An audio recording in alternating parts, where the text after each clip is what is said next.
So next I want to talk about what's called the Pigeonhole Principle, which is one of my favorite ideas in all of math. And it's a kind of dumb sounding theorem. It's named so it was named by a mathematician, Dirichlet, who lived in the 19th century, so mid 1800s, back when carrier pigeons were a thing. So the idea was, say you had 4 carrier pigeons, but only 3 carrier pigeonholes. My pigeons are going to be little red dots here, but you have 4 pigeons, and if you put them in 3 pigeonholes, then at least one pigeonhole is going to have at least 2 pigeons in it. So again, very silly sounding theorem. It's surprising that this is mathematically useful. It turns out it's incredibly useful. And in fact, in my research, I use the pigeonhole principle almost constantly. It's actually something that's really, really useful in practice, as silly as it seems. So in general, what this says is that if you have n objects and put them into m bins, then at least one bin has at least n over m objects in it. And we get to round up to the nearest integer. I should say round up to the next integer. So we get to take the ceiling of n over m. Because if you have at least 3.2 objects in something, that means actually at least 4, because these objects are indivisible. They're whole things. So yeah, so that's what this principle says. So in our case, if n was 4, so if we have 4 pigeons, and if we have 3 pigeonholes, then there must be at least one bin with at least 2 pigeons in it. Okay, so the ceiling of 4.3, that's 1.33, so the ceiling would be 2. So there's at least one bin with at least 2 objects in it. Now, a common objection that I usually get is that's actually not true, because what if they were all in the same bin? Well, the statement is still true, of course, because you still have at least one bin with at least 2 objects in it. Or likewise, you could have them spread out so that one object is empty. But again, here you have 2 bins with 2 objects in it. All we're guaranteed is that there's at least one bin with at least 2 objects in it. Okay, so again, that's the pigeonhole principle. It's, again, very surprising that this is useful, but it's very useful. So this was actually first used by the mathematician Dirichlet, who was famous for his contributions to number theory and analysis and algebra. He did everything. And in 1837, he proved the following result. And it says that if alpha is a rational number, then you can find infinitely many rational numbers of the form p over q, where alpha minus p over q is less than or equal to 1 over q squared.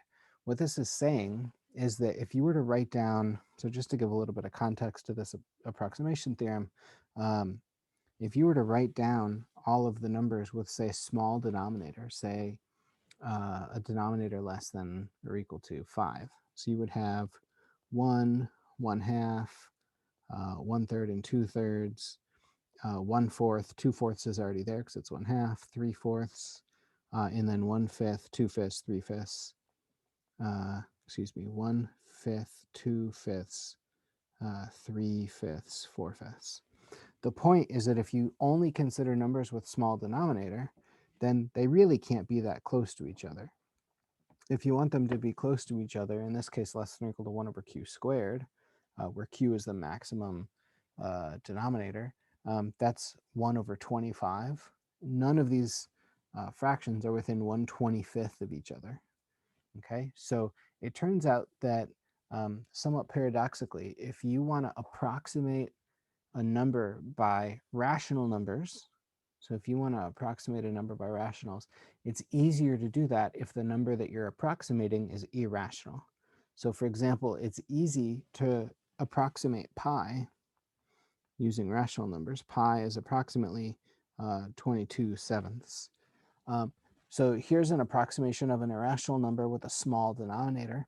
But if you were to have something like 1.6, now it's hard to get an approximation to this.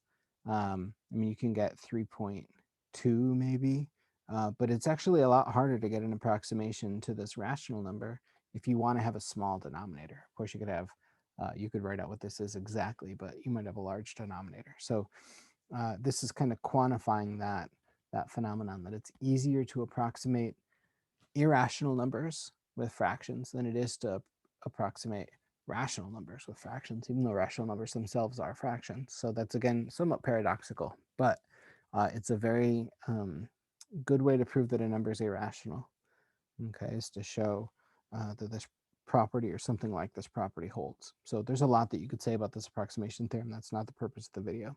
But the Pigeonhole Principle was used for this serious piece of math here called Dirichlet's approximation theorem. Okay, so this Pigeonhole Principle was first used or first explicitly written down in the present form, the way I've written it, for use for proving this theorem. So what we're going to do is I want to walk through some examples of using the Pigeonhole Principle. And there's some kind of whimsical results that you could have and some nice results. So for example, if you were to pick any 31 integers from the set 1 through 60, you're guaranteed that 2 of them have to be relatively prime. Okay, so pick any 31 integers, and then at least 2 of them have to be relatively prime. The reason is that you have to pick 2 of them that are consecutive. There's no way that you can pick 31 integers from the set so that no 2 of them are consecutive. Okay, it is possible, by the way, that you can pick 30 integers from this set so that no 2 are consecutive, because you could pick all the evens, right? And then none of them would be consecutive, and the GCD of any 2 of those would be 2, at least 2 actually.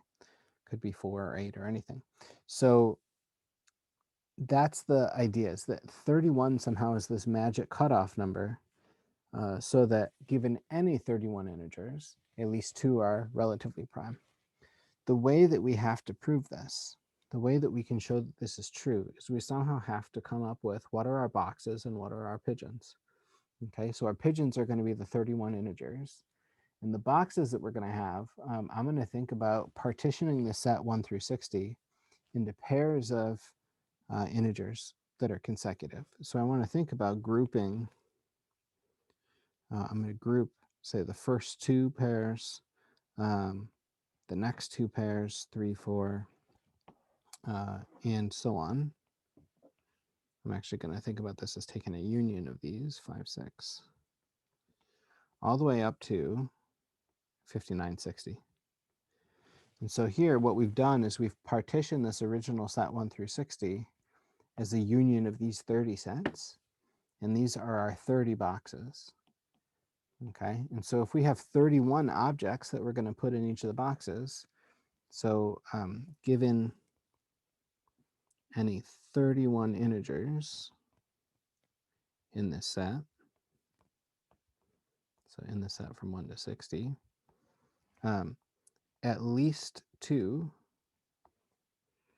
so at least 1 pair, so at least 2 numbers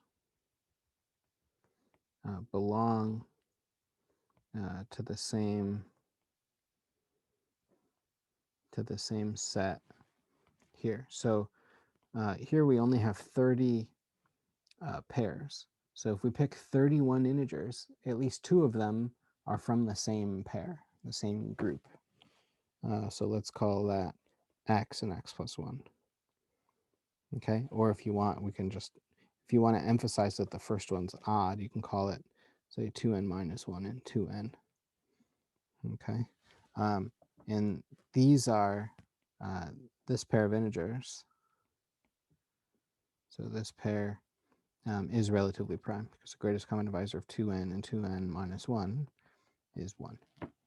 Okay, so this is how the argument works. You have to figure out what are the boxes, what are the pigeons, put them in the right, count the number of pigeons that you have. You have 31.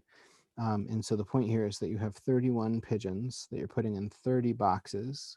And so that means that there must be at least 1 box with at least 2 pigeons in it again, because 31 over 30 is a little bit bigger than 1. So take the ceiling, and that'll give you 2. Okay, so that's how that works. Now, given any 5 integers, at least 2 of them differ by a multiple of 4. There's no way to break this. I would encourage you to pause the video and try and find a counterexample. So you were to pick 1, 2, 3, 4, And then whatever the other one is that you picked, say 13, that doesn't work because 13 minus 1 is 12, which is a multiple of 4. So that doesn't work. How about 21? That doesn't work because that's, so 21 minus 1 is 20. 212 minus 4 is 208, so that's multiple of 4. So it seems like no matter what that last integer is, okay, we're stuck so that two of them differ by a multiple of 4. And this is true, of course. And the way that you prove this is let, say, x1 to x5 be any 5 integers. Okay, so I don't need to do dots here. There's only a few. So this, we're going to let this be a set of any 5 integers. And what we're going to do is we're going to look at the remainder that we get when we take these integers and divide by 4. So we're going to consider, I'm going to call it m sub I, which is x sub I mod 4. Remember, when I write the capital mod and the equal sign, we're talking about equality as integers. So this is going to be the remainder that you get when you take each of these numbers and divide by 4. And how many remainders are there going to be? Well, this is going to be for I equals 1 through 5, by the way. So we do this for x1, x2, x3, x4, and x5. And how many remainders are there? Well, if we're working mod 4, there's only 4 numbers. So maybe you can see where this is going. Okay, so there's only 4 numbers. So, but mi can only be one of the values 0 through 3. So given any 5 integers,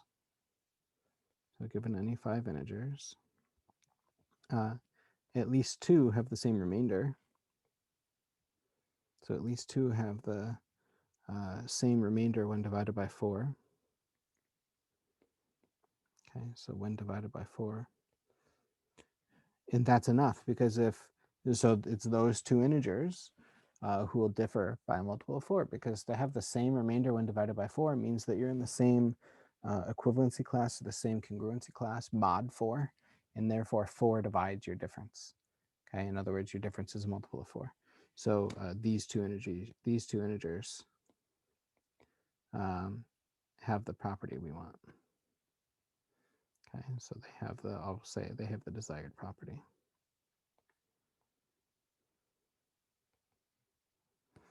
Okay, so that's the pigeonhole principle.